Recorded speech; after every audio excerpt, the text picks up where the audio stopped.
আসসালামু আলাইকুম। সকল প্রবাসীদেরকে আমার সালাম। সবাই আশা করি ইনশাল্লাহ ভালো আছেন।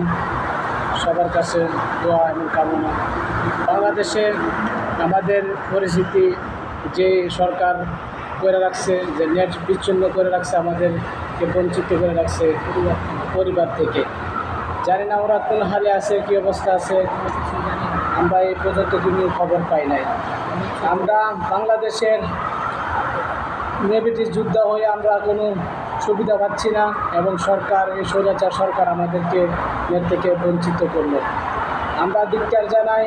প্রবাস থেকে আমরা ছুটিতে বাড়িতে গেলে, দেশে গেলে এয়ারপোর্টে রাখিস এবং কি টাকা পয়সা, মাল সাবান তারা চুরি এবং কি নির্যাতনও করে।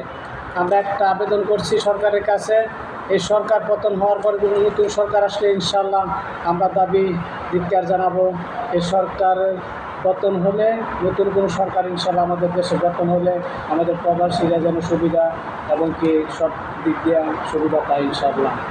আমরা একটা ধিক্কার জানাবো, প্রবাসীরা রেমিটেন্স যোদ্ধা, ইনশাল্লাহ একটা রেমিটেন্স যোদ্ধার কীভাবে সম্মান দিতে হয়, এই সম্মান আমরা দাবি জানাই ইনশাল্লাহ। একটা রেমিটেন্স যোদ্ধা বাংলাদেশ থেকে যখন নতুন ভিসা আসে 6 লক্ষ 7 লক্ষ টাকা খরচ করা হয়। আমরা এটাও ধিক্কার জানাই।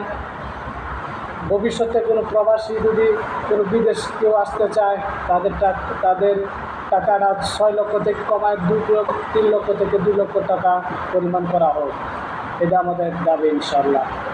আর যারা প্রবাস থেকে বিভিন্ন লাঞ্ছিত বঞ্চিত হচ্ছে এবং কি মৃত্যুবরণও করছে, তাদের লাশ সরকারিভাবে গ্রহণ করা হোক, এটা আমাদের দাবি ইনশাল্লাহ। সকল প্রবাসীরা একসাথে একজোট হয়ে থাকব, আর নতুন কোনো সরকার আসলে নতুন সরকারকে সহযোগিতা করব। আমরা বাংলাদেশকে উন্নয়ন করার সুযোগ করে দিব। আর আমরা একটা দাবি, প্রবাসীরা যদি শিক্ষিত কোনো মানুষ তাকে প্রবাস থেকে একবারে দেশে চলে যায়, তার একটা চাকরির ব্যবস্থা, ভালো সুব্যবস্থা যে করা হয় সরকারের কাছে, এটা আমাদের দাবি ইনশাল্লাহ।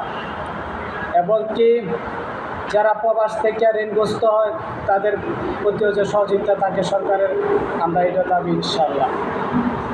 আরেকটা সমস্যা, বাংলাদেশের ছাত্রলীগ এবং কি ছাত্রদল, কোনো দল গঠন, বিশ্ববিদ্যালয়, ঢাকা বিশ্ববিদ্যালয় কোনো গঠন থাকবে না, এটা আমাদের দাবি। সরকারিভাবে সিকিউরিটি দেওয়া হবে, কলেজ ছাত্রীদেরকে সুবিধা যে ভোগ করতে পারে, করার যোগ্যতা যে মেধাবী ভালো হয়।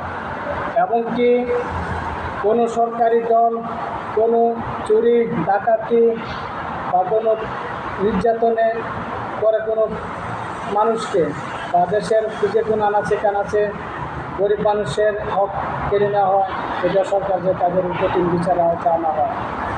আর বিশেষ করে প্রবাসীরা রেমিটেন্স যোদ্ধা, প্রবাসীদের জন্য সুবিধা এবং কি ভালো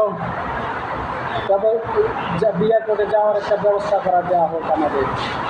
একটা জিনিস আমরা দেখছি, বারবার প্রবাসীদের এই সরকার বলে এক কথা, হয় আরেকটা, কিন্তু আমরা কোনোদিন কোনো ব্যবস্থা হয় না আমাদের জন্য। আমরা একটা দাবি জানাই, প্রবাসীরা যে কোনো রেমিটেন্স ভাতা বা যে কোনো সহযোগিতা, টাকা সহযোগিতা, যে কোনো চিকিৎসা হোক